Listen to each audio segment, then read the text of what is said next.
from his Atlantis presentation. It says, John Dee was one of the most powerful black magicians in the world, and he worked with an Irish clairvoyant called Edward Kelly. He had the greatest collection of books, more than was in any library for hundreds of years.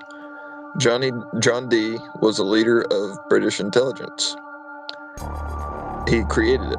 He created MI6. He was the first 007. Yes. He signed his documents 007 at the bottom. So he opened up a pan-dimensional portal. There are magical principles. He used a system of magic known as Enochian Magic. In John Dee's system of magic, he was able to open up portals literally to other dimensions, to oversouls. John Dee was given volumes of information. They even say that his consciousness was frazzled because of this information that was coming down. He had other people all over Europe, famous magicians in Europe, all working on deciphering this information that came down. The oversouls told John Dee that they had to learn how to create matter from energy. But first they had to learn how to release energy from matter. They also had to learn the mysteries of silicon. So they're getting instructions on what they have to learn, like where these investigations are leading. The first time I heard that, I gotta tell you, Caleb, it was a long time ago. And it was about 10 or more years ago I first heard that. And learning about the macrobes, and not just learning about the macrobes, but around about the same time I came across a channel called Sarah Starlight.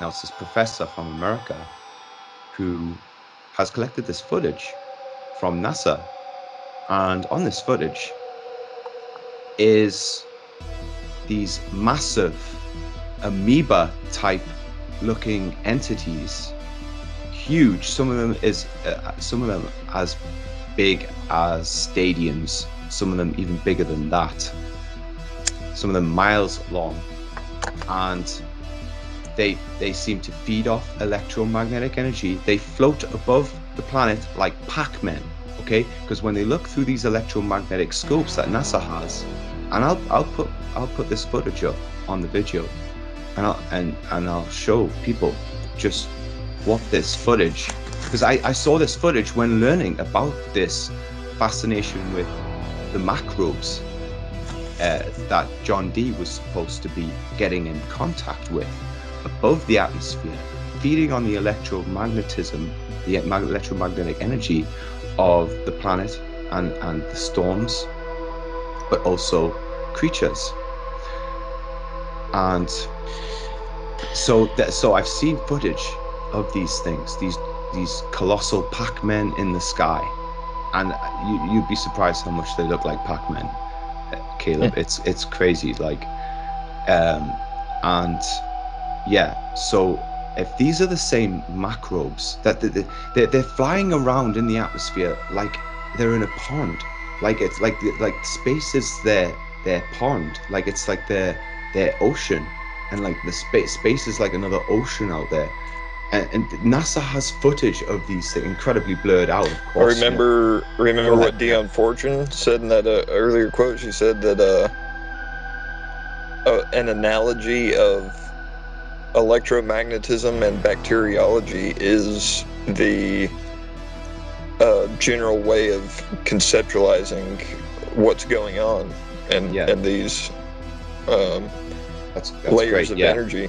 Yeah. So just let me finish here as well, because like this is crazy, because I've been, ever since 10 years ago I saw the clip that you just quoted there, and I've been thinking about it ever since. I've been seeing all the pylons go up, all of the Wi-Fi, all of the 5G towers, all the cell phone antennas everywhere, especially in England, like overkill with this stuff.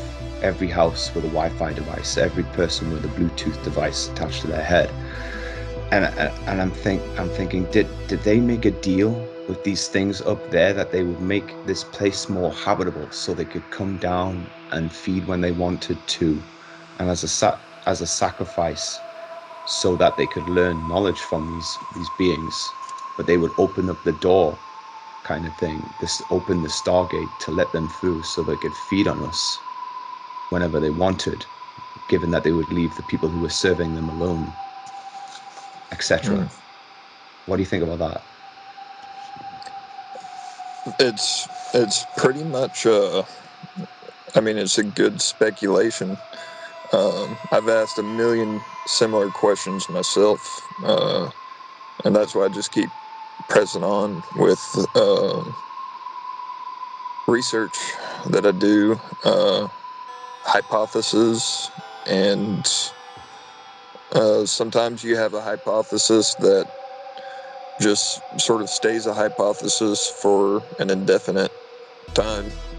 But that sounds about right. You know, there's a lot of other stuff going on too. Yeah. I'd never known that. But what you're describing, and I'm anticipating to see the footage when you put it up. Yeah. But the way you described it, I drove through a city recently, and in my mind's eye, I perceived that the whole city was sort of enveloped in this sort of amoeba-like type of thing. And it was like after midnight. I was driving straight through this city, and it just like got this sense that this whole city was like wrapped up in it. And I'll be highly surprised if the images you show end up looking the same as what I kind of sense or whatever. It's like sometimes I get a picture in my head. It's weird, you know, the way I had a weird vision one time of a tower of flats, a block tower of flats, and it was jiggling like this worm, like this larvae that was just wiggling out of the ground, like undulating, like a colossal larvae, like it was surrounded by this thing, and it was like feeding from the energy coming from all those bodies in the tower. And this was when I was still in university. I had this vision going through one of the local cities near here. But just this idea that they've made this deal with certain technologies for a promise of eventual escape from this planet, and in order to do that, they've opened the door and let these entities through to feed and to come down here whenever they like, to come and take away whatever they need to sustain themselves, to hold dominion here, which is completely against nature and denatures the whole idea of the earth and it being home for the creatures that are already here on it.